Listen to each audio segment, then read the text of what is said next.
Bulldozer রাজনীতির আমদানি এ রাজ্যেও উচ্ছেদের আগে পুনর্বাসনের দাবিতে কেশপুরে হাজারো বাম কর্মীর গর্জন।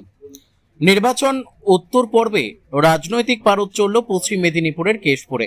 প্রায় সমস্ত প্রতিকূলতা ও শাসক দলের হুমকি উপেক্ষা করে মেদিনীপুরের এই ঐতিহ্যবাহী বাম ঘাঁটিতে দীর্ঘ সময় পর বিশাল মিছিলের মাধ্যমে শক্তি প্রদর্শন করল ভারতের কমিউনিস্ট পার্টি, মার্ক্সবাদী বা সিপিআইএম। লাল ঝান্ডা কাঁধে নিয়ে এদিন হাজার হাজার বাম কর্মী সমর্থক কেশপুর বাজার ও সংলগ্ন এলাকা পরিক্রমা করেন, যা সাম্প্রতিক সময়ে মহকুমার রাজনীতিতে অন্যতম বড় জমায়েত হিসেবে দেখছেন রাজনৈতিক বিশ্লেষকরা। মিছিল শেষে সংবাদ মাধ্যমের মুখোমুখি হয়ে বর্তমান পরিস্থিতি ও সাম্প্রতিক বুলডোজার রাজনীতি নিয়ে ক্ষোভ উগরে দেন প্রবীণ সিপিআইএম নেতৃত্ব। তিনি অভিযোগ করেন, ভোটের পর কেশপুরে এটিই আমাদের প্রথম প্রকাশ্য কর্মসূচি। গতকাল রাত থেকেই গোটা মহকুমা জুড়ে আমাদের কর্মীদের মিছিলে আসতে বাধা দেওয়া হয়েছে, তৈরি করা হয়েছে ভয়ের আবহ। অতীতে স্বৈরাচারী শাসক দল যেভাবে দমন পীড়ন চালাতো, বর্তমান শাসক দলের নব্য রূপান্তর হওয়া তৎকালীন দলবদলু নেতা ও কর্মীরা আজ আবারও একইভাবে গণতন্ত্রের ওপর আক্রমণ নামিয়ে আনছে। সাম্প্রতিক সময়ে রাজ্য জুড়ে যেভাবে হকার উচ্ছেদ ও ফুটপাত খালি করার নামে প্রশাসনকে দিয়ে বুলডোজার চালানো হচ্ছে, তার বিরুদ্ধে তীব্র প্রতিবাদ গড়ে তোলার ডাক দিয়েছে আলিমুদ্দিন। কেশপুরের মাটি থেকেও সেই সুরেই তীব্র আক্রমণ শানিয়ে বাম নেতা বলেন, পশ্চিমবঙ্গের সংস্কৃতিতে এই নির্মম বুলডোজার রাজনীতি কোনোদিন ছিল না। বিজেপি শাসিত রাজ্যগুলির সেই জনবিরোধী নীতি আজ এ রাজ্যেও আমদানি করা হয়েছে। মানুষ শখ করে হকারি করে না। রাজ্যে নতুন কর্মসংস্থান নেই, উপার্জনের কোনো বিকল্প সুযোগ নেই। তা বাধ্য হয়েই মানুষ ফুটপাতে বসে রুটি রুচির লড়াই চালায়। বাড়িতে অভুক্ত ছোট শিশুর দুধের ব্যবসা করতে, বৃদ্ধ বাবা মায়ের ওষুধের খরচ জোগাতে এবং চরম অর্থনৈতিক সংকটের মুখে পড়ে তারা এই পথ বেছে নেয়। বামপন্থীদের অবস্থান অত্যন্ত স্পষ্ট, পুনর্বাসন ছাড়া কোনো উচ্ছেদ চলবে না। একই সঙ্গে তিনি হুঁশিয়ারি দিয়ে বলেন, কেশপুরের মাটিতে যদি কোনো গরিব মানুষের সম্পত্তিতে বুলডোজার দিয়ে আঘাত করা হয়, তবে লাল ঝান্ডা হাতে বামপন্থীরা প্রতিরোধ গড়ে তুলবে। পাশাপাশি কেশপুর অঞ্চলের স্পর্শকাতর রাজনৈতিক ইতিহাস মনে করিয়ে দিয়ে সম্প্রীতি রক্ষার ডাক দেওয়া হয় এই মিছিল থেকে। নেতৃত্বের দাবি, কেশপুরের মতো বৈচিত্র্যময় ও ঐতিহ্যবাহী জায়গায় ধর্মনিরপেক্ষতা বজায় রাখা অত্যন্ত জরুরি। আমরা এখানে কোনোভাবেই ধর্মের নামে বিভাজনের রাজনীতি বা কোনো প্রকার সাম্প্রদায়িক উস্কানি বরদাস্ত করব না। এদিন এলাকায় তৃণমূলের জনপ্রতিনিধিদের বা নবনির্বাচিতদের অনুপস্থিতি নিয়ে সাংবাদিক প্রশ্নের জবাবে তীব্র কটাক্ষ করে বাম নেতৃত্ব বলেন, ভোটে প্রহসন করে হয়তো ওরা আসন জিতেছে, কিন্তু এত অপকর্ম আর দুর্নীতির পর এখন আর কোনো এমএলএ বা নেতাকে সাধারণ মানুষের মুখোমুখি হওয়ার সাহস পাচ্ছে না। কিন্তু তৃণমূল বা শাসক দলের দেখা না মিললেও বামপন্থীরা চিরকাল মানুষের সুখে দুঃখে পাশে ছিল, আজও রাস্তায় আছে এবং ভবিষ্যতেও মানুষের গণতান্ত্রিক অধিকারের লড়াইয়ে প্রথম সারিতে থাকবে। একদিকে অস্বাভাবিক মূল্যবৃদ্ধি, রান্নার গ্যাস ও পেট্রোল ডিজেলের লাগামহীন দাম, অন্যদিকে কৃষকদের ফসলের লাভজনক দাম না মেলার মতো জ্বলন্ত ইস্যুগুলিকে সামনে রেখে আগামী দিনে জঙ্গলমহল জুড়ে বামেদের এই আন্দোলন আরো তীব্র আকার ধারণ করবে বলে এদিনের সফল কর্মসূচি থেকে স্পষ্ট বার্তা দেওয়া হয়েছে।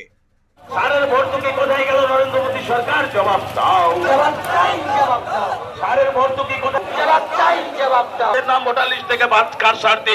নরেন্দ্র মোদী সরকার, জবাব দাও, জবাব চাই, জবাব দাও। এসআইআর নাম করে মানুষকে হয়রানি করা হচ্ছে কেন? ডাবল ইঞ্জিন সরকার, জবাব দাও, জবাব চাই, জবাব দাও। এনক্লাব জিন্দাবাদ, জিন্দাবাদ, জিন্দাবাদ। তেল ও গ্যাসের মূল্য বৃদ্ধি কার স্বার্থে? ইলেকশনের পরে এই প্রথম কেশপুরে সিপিএম এর মিছিল, কি বলবেন? আপনি দেখতে পাচ্ছেন হাজার হাজার মানুষ আজকে রাস্তায় নেমেছে লাল ঝান্ডা কাঁধে নিয়ে। কারণ গোটা এলাকা জুড়ে গতকাল থেকে বাধা দেওয়া হয়েছে, মিছিলে আসতে দেওয়া হবে না। অতীতে শাসক দল যা করেছিল, বর্তমান শাসক দলের তৎকাল নেতারা, তৎকাল কর্মীরা, তারা আবার গণতন্ত্রের উপর আক্রমণ করছে। যেভাবে ভয়াবহ মূল্যবৃদ্ধি ঘটছে, সেই মূল্যবৃদ্ধির বিরুদ্ধে এবং কৃষকের ফসলের লাভজনক দাম, ডিজেল পেট্রোলের দাম যেভাবে বাড়ছে, যা প্রতিশ্রুতি দেওয়া হয়েছিল সে প্রতিশ্রুতি রক্ষা করা হয়নি। এই প্রতিশ্রুতি ভঙ্গের প্রধানমন্ত্রী এবং মুখ্যমন্ত্রী যা যা বলেছিলেন তার একটা বিষয়ও কার্যকারী হচ্ছে না। আজকে বুলডোজার রাজনীতি যা পশ্চিমবাংলায় ছিল না, দ্রুততার সাথে বুলডোজার রাজনীতি আমদানি করা হয়েছে। কেন মানুষ হকার হয়? কর্মসংস্থান নেই, উপার্জনের সুযোগ নেই, তাই রাস্তার ধারে বসে তাদেরকে এই হকারি করতে হয় বা ফুটপাতের উপর বসে ব্যবসা করতে হয়। বাড়িতে কারো সন্তান আছে, ছোট শিশুর দুধটা কিনে নিয়ে যেতে হয়, বৃদ্ধ বাবা মায়ের জন্য ওষুধের ব্যবস্থা করতে হয়, ঘর সংসার চলার ব্যবস্থা করতে হয়। কিন্তু এই বুলডোজারের বিরুদ্ধে আপনাদের আন্দোলন চলবে? আগে উচ্ছেদ নয়, উচ্ছেদের আগে পুনর্বাসন। আমাদের বামপন্থীদের পরিষ্কার বক্তব্য, সিপিআইএম এর পরিষ্কার বক্তব্য, আগে পুনর্বাসন করতে হবে। পুনর্বাসন করে তারপরে আপনি উচ্ছেদ করুন। তার আগে রাতের অন্ধকারে বুলডোজার দিয়ে গরিব মানুষের, হাজার হাজার গরিব মানুষের সম্পত্তিকে নষ্ট করা, এর বিরুদ্ধে আমরা আজকে রাস্তায় নেমেছি। এটা আমরা আটকাবো, এটা আমরা করতে দেব না। কেশপুরের মতো জায়গায় এখানে ধর্মনিরপেক্ষতা বজায় রাখা দরকার। কোনো সাম্প্রদায়িক রাজনীতি আমরা করতে দেব না, ধর্মের নামে রাজনীতি করতে দেব না।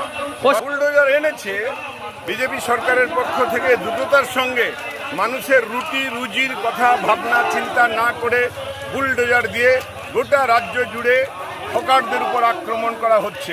এটা মনে রাখতে হবে, কেউ নিজে ইচ্ছে করে ওই হকারি করতে যায় না।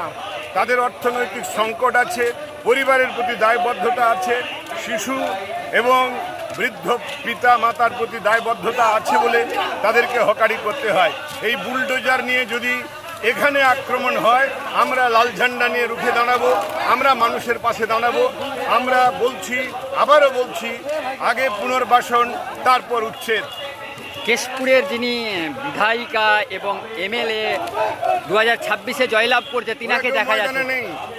দেখা যাচ্ছে শাসক না। দল 80টা এমএলএ জেতার পরে তাদের কাউকে খুঁজে পাওয়া যাচ্ছে না, কারণ তারা রাস্তায় বেরোতে পারছে না, এত অপকর্ম করেছে, বেরোতে পারছে না। কিন্তু আমরা বামপন্থীরা প্রতিদিন আমরা রাস্তায় ছিলাম, রাস্তায় থাকবো, মানুষের পাশে ছিলাম, মানুষের পাশে থাকবো।